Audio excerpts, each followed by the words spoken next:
Good morning. Today we will take a look at the essay The Man in Black by Oliver Goldsmith, which is prescribed for the students of BA Part 3 English Literature Paper 2. First, let us see the biography of Oliver Goldsmith. Oliver Goldsmith, one of the most popular 18th century English writers, lived a fascinating life of contradictions between his unquestionable brilliance and self destructive tendencies. Many details of Oliver Goldsmith's life are not precisely known, partially because he seems to have frequently lied to his official biographer about details as innocuous as his birth year or as significant as his lineage. And yet, this fact tells us as much about Goldsmith's life and character as any other detail. Goldsmith was born sometime between 1728 and 1731 to a poor Irish family.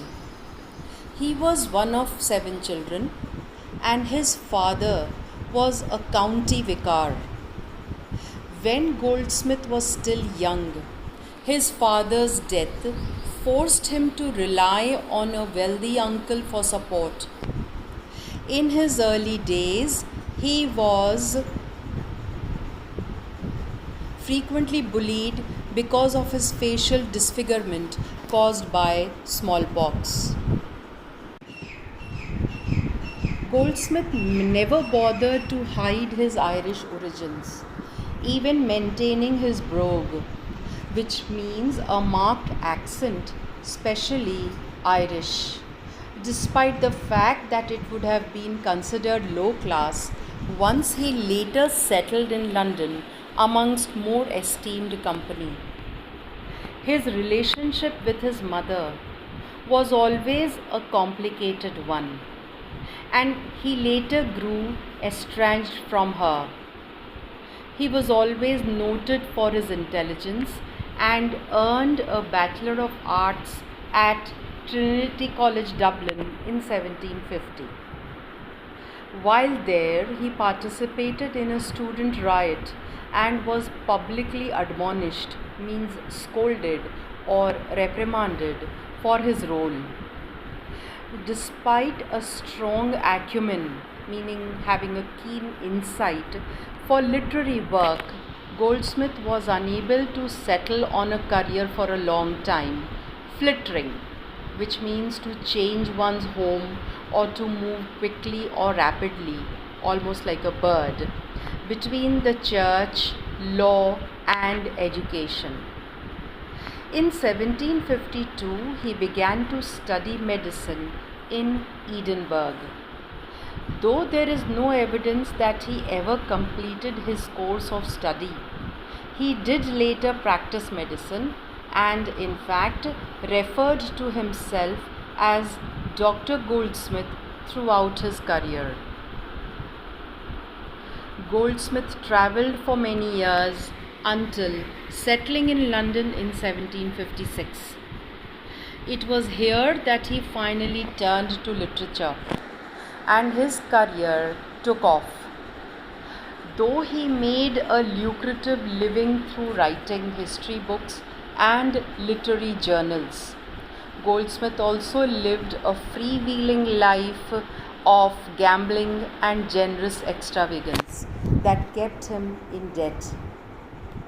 It was during this period that Dr. Samuel Johnson, one of England's most famous men of letters, became a great admirer of Goldsmith's work.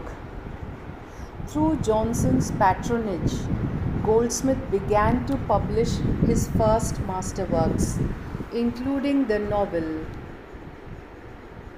The Vicar of Wakefield. This novel, along with his masterful comic play She Stoops to Conquer found great success and remain his best loved works. Vicar was particularly important since his advance earnings kept him out of a debtor's prison. A debtor means a person who borrows money from somebody. As in Hindi we would say a कर्जदार जो कर्ज लेता है. During this period, Goldsmith also published his letters and the life of Richard Nash. He continued to write throughout the 1760s, overseeing several editions of The Vicar of Wakefield during that time.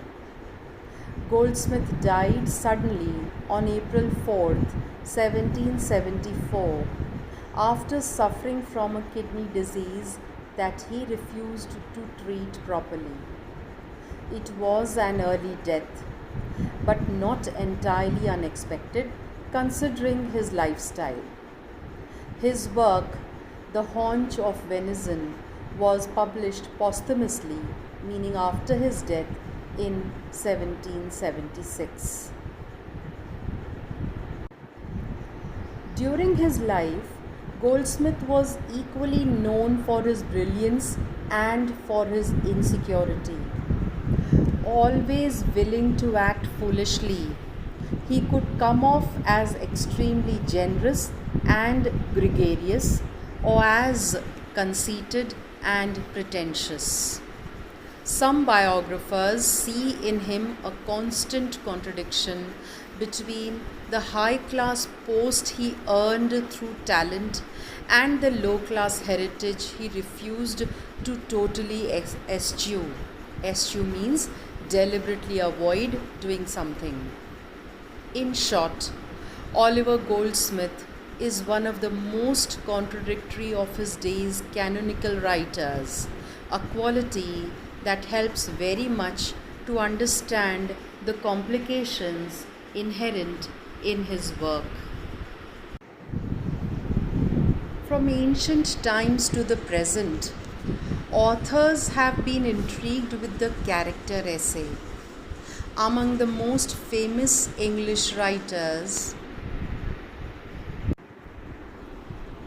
who have tried to capture the essence of personality on paper are Addison and Steele, who created Sir Roger de Coverley and Will Wimble; Samuel Johnson, who originated Dick Minim and Mr. Sober; and Oliver Goldsmith, whose characters in The Citizen became extremely popular. The Man in Black. The Man in Black is one who cannot exhibit generous behavior without being ashamed of it. He wants the world to see him as a man who does not care too much about the well-being of others, much less the unfortunate. He is the man in black because he hides his benevolence, and obviously, of course, because maybe the black color that he wears, from his hat down to his shoes, perhaps. He does not want to be noticed for it, means for his benevolence or generosity. I believe that this essay by Oliver Goldsmith is an excellent display of exemplification. In this essay, the author talks of a man who is remorseful of his charitable actions. The man is an obvious philanthropist, but he is ashamed of it. Goldsmith lays out the ways and gives examples of how he is the only man I ever knew who seemed ashamed of his natural benevolence, quote unquote from the essay. The summary of the first paragraph. The man is a charitable man. He cares about others, gives to others, and shares with others, but he pretends to not care about the well-being of others. He is, to quote, ashamed of his natural benevolence, unquote. While he pretends to have a disliking for mankind, he is not very good at pretending to be. The author reveals that his poker face is not up to par. To quote from the text, while his looks were softened into pity, I have heard him use the language of the most unbounded ill nature. Unquote. The second paragraph. The man in black is so concerned with the place of the poor that he complains to the author of how ignorant the countrymen or wealthy are to the state of living of the poorer people. He says that the poor only want a few things, that is, food, housing, clothes, and warmth, but cannot obtain those things due to the negligence of the fortunate or the lucky people. In other words, the wealthy people who can afford it. Paragraph 3, the third paragraph. The man in black gives a beggar a piece of silver, but when doing so, he appeared ashamed to present his weakness to the author. The man has too much pride, in other words, to show his soft spot for the less fortunate. The fourth paragraph. When a man with a wooden leg passed the author and the man in black, the author ignored him. The man in black showed much attention to him, but instead of giving him alms, that is charity or money, as in Hindi we would say bheek, he called him out to be a poser of the needy. But once hearing the sailor's story of fighting in defense of the country, while others, to quote, did nothing at home, unquote, the man gave alms to him. Paragraph 5, the fifth paragraph. The man in black and the author ran into a woman who was an obvious example of helplessness, but he had no money to give her.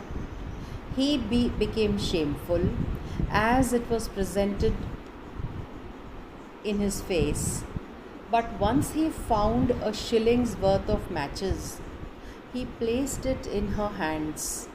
He was pleased with himself, seeing the smile in the woman's face. This anonymous man, the man in black, is a man of benevolence and is bluntly shameful of it. There is no understanding of why.